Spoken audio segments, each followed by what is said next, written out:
Bueno, muy bien, nos metemos ya de lleno.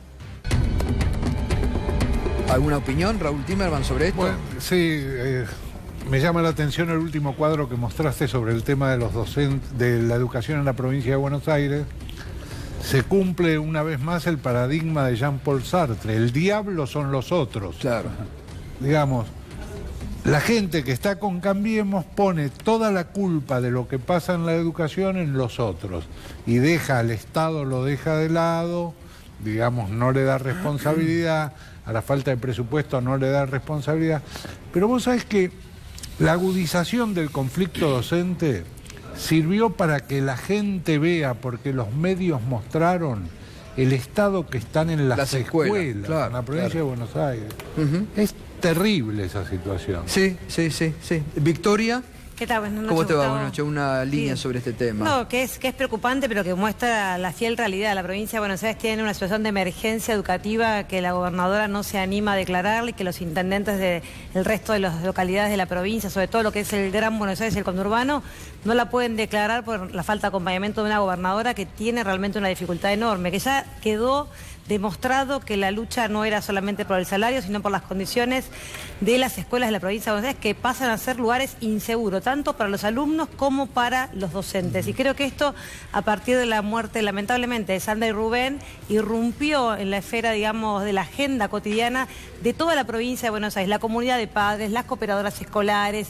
Todo el mundo está preocupado porque las escuelas que están abiertas hoy no tienen techo o no tienen gas, Gustavo, simplemente les han retirado el medidor de gas, con un agravante, Gustavo, que hoy las escuelas pasan a ser un lugar necesario para que los chicos vayan a comer. Al no tener gas, no tenés un plato de comida caliente, proteico, y pasás a tener un sándwich con una vianda. Sí.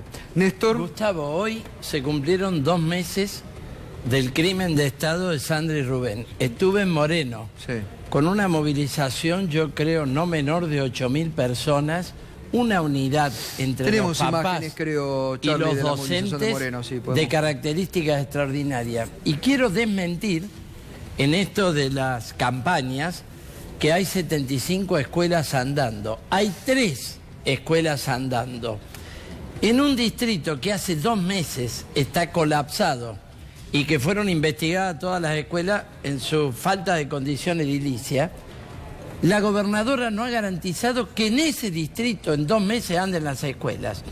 Evidentemente están arreglando la escuela 49, la única. Se estima que en 15 días estaría arreglada. Están esperando que venga el verano para interrumpir el gas. Hacen parches como dejar sin enchufes en vez de cambiar las instalaciones eléctricas. Con semejante emergencia, con semejante movilización popular, donde se ha dado vuelta la taba, ya no pueden oponer la gente, los papás, a los docentes.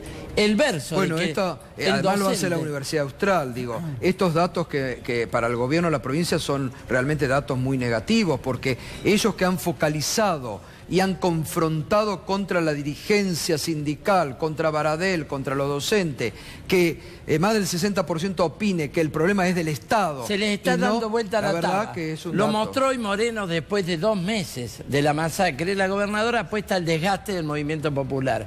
Están dando clases en carpas, en la ¿Y no les llama la atención lo que salió a decir Contegrán, que dudan ahora del testimonio de la maestra secuestrada y torturada? Por supuesto. Sí, la verdad que nos llama la atención este rápido giro que ha tomado la denuncia que hizo pobre Corina, y que en principio pasa a estar nuevamente la mirada puesta sobre ella como la culpable de lo que le sucedió. La victimización de la víctima, ¿no?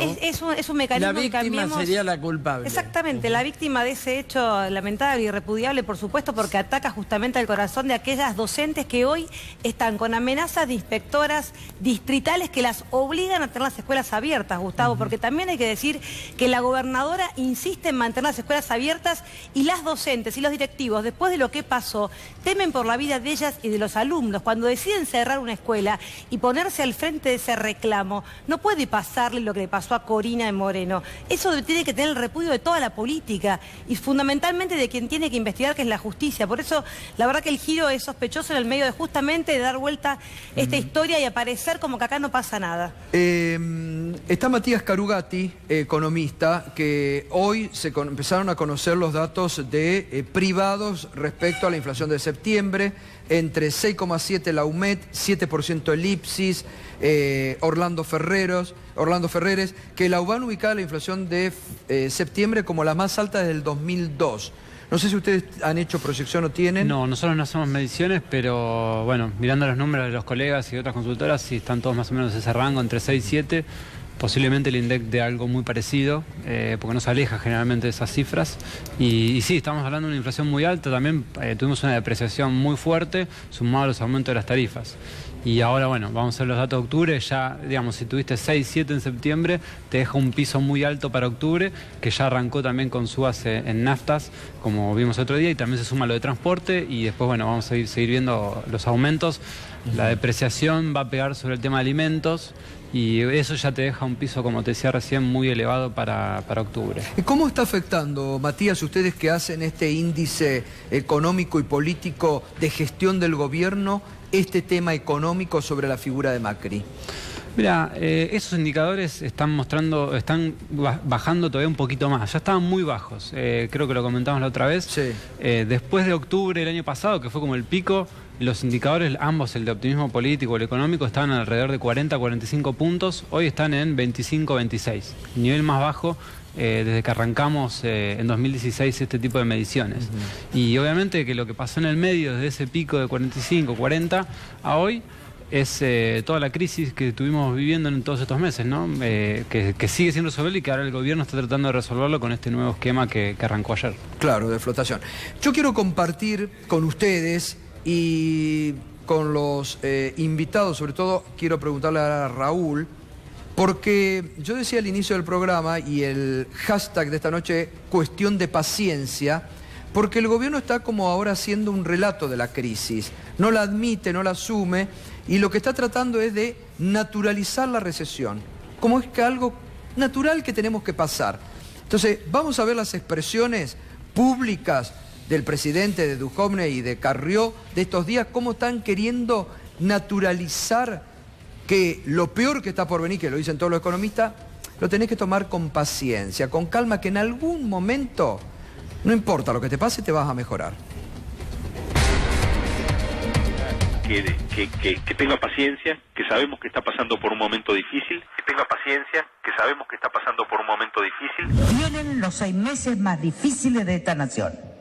Estamos atravesando una recesión. La Argentina este año tuvo un conjunto de eventos. Nos pegó mal, nos llevó a esta devaluación del 100%, ¿no? Que eso nos trajo la recesión económica y bueno, y que vamos a tener unos meses de poner el hombro. Y te diría que a partir de estos meses vamos a ver, por lo menos hasta septiembre, octubre, el impacto de los últimos remozones del impacto de la sequía, sumado ahora sí al impacto de la crisis cambiaria y lo que es el reacomodamiento de precios relativos. Entonces nosotros sabemos que tenemos meses duros por delante, así como han sido meses duros también los meses que hemos atravesado desde el mes de abril, pero también sabemos que sin estas medidas hubieran sido mucho más duros. Pero acá hay un modelo de salida que puede traer prosperidad 100 años a la nación. Tenemos que demostrarle que somos buenos pilotos de tormenta para navegar en ese mar embravecido. Raúl, te van a naturalizar que la recesión es buena, va a terminar diciendo. No, pero dos cosas que me extrañan. Primero, insisten sobre la gente tenga paciencia, y te diría que lo único que está teniendo la gente en este momento es paciencia. Plátano. Ese es un llamado de atención. El segundo llamado de atención, Gustavo, vos haces periodismo, describís la realidad, informás, te das cuenta de esto. Pregunto, ¿qué pasa con la oposición que hace política, que se tiene que dar cuenta de esto y lo tiene que transformar en un discurso político que la gente perciba como que esa oposición es capaz de transformar la realidad y mejorarle la calidad de vida? Y eso no ocurre. Me corro porque hay dos representantes de la oposición. Bueno. Yo comparto tu criterio también, Raúl. Hay una oposición adormecida, pero bueno, se enojan después conmigo. No, bueno, la verdad que... Pero se va a despertar. No, claro, la verdad que cuando uno es Tiene oposición... paciencia la oposición. No, yo creo que viene una discusión muy fuerte que es el presupuesto nacional y creo que va a ser ahí contundente la oposición en justamente demostrar que este presupuesto que eleva Macri es un presupuesto que sin lugar a dudas tiene una mirada de ajuste sobre los sectores vulnerables, sobre los sectores trabajadores, en la educación, en la salud. En la educación el recorte que presentaron es una engaña pichanga. En términos nominales puede haber un aumento, pero en términos reales es una caída sin lugar a dudas de la inversión pública en educación, en ciencia. Digo, el acampe que hoy frente al Congreso hoy, de las centrales de los trabajadores, me parece que habla justamente de quizás falta volumen político para poder expresar esto, pero no tenga ninguna duda. Todos los comentarios que se escuchan, todo lo que escucho estos días en contra de ese presupuesto, pidiendo que se modifique, etcétera, induce a pensar que ese presupuesto no va a ser aprobado. Por lo menos como está elaborado por el Ejecutivo Nacional, nosotros estimamos que las fuerzas opositoras no lo van a votar. Bueno, la verdad que esperamos que la oposición justamente tenga esta mirada de responsabilidad en este momento histórico, porque es una crisis y una recesión brutal que no podemos permitir que haya dineros públicos del Ejecutivo Nacional para los sectores que hoy siguen teniendo la concentración económica. Nosotros somos tan activos como oposición que ya nos llaman golpistas. Claro, porque no estamos de acuerdo con la oposición que, acuerdo con vos, le va a votar el presupuesto en el Congreso. Acuerdo con vos. Están firmando de a uno los gobernadores la adenda. Ahí lo que dicen es que va a haber algunos del peronismo federal que se van a abstener y algunos del peronismo federal que van a levantar la mano. Hacen la silla vacía y le dan la mayoría. Exacto. Teniendo quórum, después con los votitos que ya tiene Cambiemos se aprueba el presupuesto. Que por otra parte, a esta altura es apenas una guía, porque es un dibujo el presupuesto. Total. El dólar a 40, ¿quién se lo cree? Lógicamente es un ajuste contra la educación, contra la obra pública, contra todo, pero es una guía de ataque al conjunto de los trabajadores, donde las verdaderas medidas pasan por este plan de secar la plaza, de constricción monetaria, de liquidar todo crédito con tasas del 72% y un dólar que por ahora anda en los 40 pesos, ¿no? Sí. Pero tiene bandas que son ajustables. Es decir, están aplicando un rodrigazo contra la población. Nosotros somos una oposición tan activa que el viernes hacemos un acto bajo el lema "Abajo el nuevo pacto colonial y antiobrero con el FMI". ¿Dónde? Creemos que hay que, en el Congreso, el viernes a las 5 de la tarde, frente al Congreso. Nosotros creemos que hay que romper con el Fondo Monetario, que hay que romper con el pago de la deuda. No se trata solamente de decir cosas opositoras para que después nos voten en 2019. Hay que enfrentarlos hoy. Néstor, permíteme. Como siempre hacemos aquí, que traemos personas que están sufriendo la actual crisis económica, nos acompaña esta noche José Luis Príncipe, es empresario, pequeño y mediano empresario, que lo cuento así, el otro día él se acercó a la puerta de la radio para expresarme la problemática que están viviendo con su fábrica. Yo le pregunto a usted, cuando del gobierno el presidente Duhovne les pide paciencia, ¿les alcanza con tener paciencia o se funden cada vez más? No es un remedio para la situación actual. Es decir, yo además de ser empresario soy médico y cuando hay un paciente grave no le pido paciencia a los familiares. Hay que actuar con políticas de Estado que justamente están ausentes en estos momentos. Mira, nosotros nos reciclamos, digo nosotros porque un grupo Cuente qué es lo que hace. De emprendedores, allá nos reciclamos por el 2002-2003 y en un precinto industrial, un pequeño parque industrial de La Matanza de 4 hectáreas, un grupo se puso a elaborar aceite de soja y girasol, otro alimentos balanceados y nosotros, yo incluido, hacemos biodiesel.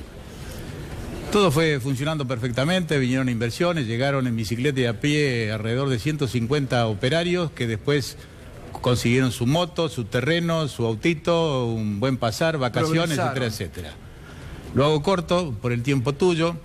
Llegamos al momento preelectoral de las últimas elecciones presidenciales y ya la oferta en materia prima empezó a escasear con las promesas electorales que había de reducción de las retenciones, disminución de las retenciones y de la probable devaluación. Así entramos al 2016 persistiendo el problema, pero agregando las tarifas que puso en marcha el ministro de Energía. Aranguren. Eso llevó a que en un momento determinado la estructura de costo-beneficio para una pyme diga, señor, hasta aquí llegamos, el proceso productivo se para y vamos a ver cómo nos reconvertimos. Pero hoy hay problemas centrales. Una materia prima que usted compra y la paga 10.000 pesos la tonelada, mañana la tiene que reponer a 12 y el capital de trabajo que usted va teniendo siempre viene corriendo de atrás. Es decir, de 10 cobró 11 y tiene que reponer 12.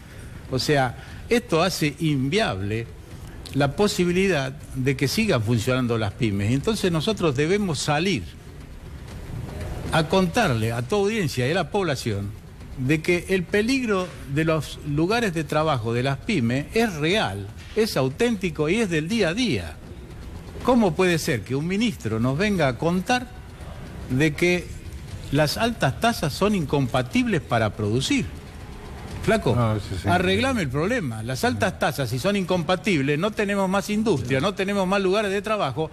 Usted está de ministro, arréglemelo. Eso es lo que yo le vengo a contar a la audiencia de tu programa para que esté en conocimiento y que nadie se sorprenda de que mañana cierra una pyme, pasado 2, pasado 3, y así vamos a tener aquel final de posconvertibilidad que yo no quiero tener. Eso le vengo a manifestar a todos. ¿Cuántos empleados tenía? 150. ¿Y cuántos tiene hoy? Y hoy están alrededor de 60. Pero con una subexplotación de todos los procesos productivos muy importante. ¿Por qué? Porque la descapitalización de la empresa a manos de las empresas de servicio y a manos de la evolución del dólar y los demás factores que influyen en la empresa hace que no se pueda subsistir. Aquí está, la realidad en primera persona. Totalmente. En primera persona. Yo te contaba en la radio, si me permitís. Ahora, un minuto. Tengo que hacer una pausa y ahora, cuando volvamos tras la pausa, vamos a escuchar a lo que hace alusión él de lo que hoy dijo Dante Sica, que parece que recordaba su época de consultor y no que es ministro en la actualidad. Ya volvemos.